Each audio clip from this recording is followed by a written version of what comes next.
ପାରଳାଖେମୁଣ୍ଡିରେ କାଳବୈଶାଖୀ ତାଣ୍ଡବରେ ବ୍ୟାପକ କ୍ଷୟକ୍ଷତି।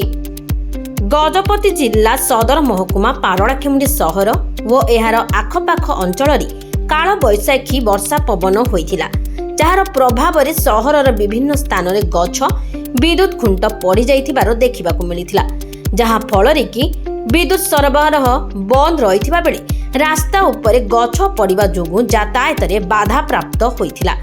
ଏହା ବ୍ୟତୀତ ପ୍ରବଳ ବର୍ଷା ଯୋଗୁଁ ନାଳ ନର୍ଦ୍ଦମା ପାଣିଗୁଡ଼ିକ ରାସ୍ତା ଉପରେ ପ୍ରବାହିତ ହେବା ସହ ଆବର୍ଜନା ଗୁଡ଼ିକ ପଡ଼ି ରହିଛି।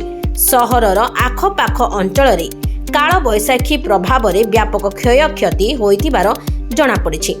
ଅଗ୍ନିଶମ ଓ ବିଦ୍ୟୁତ ବିଭାଗର କର୍ମଚାରୀମାନେ ବିଭିନ୍ନ ସ୍ଥାନରେ ପଡ଼ିଥିବା ଗଛ ଏବଂ ବିଦ୍ୟୁତ ଖୁଣ୍ଟ ଗୁଡ଼ିକ ବାହାର କରୁଥିବାର ଦେଖିବାକୁ ମିଳିଥିଲା।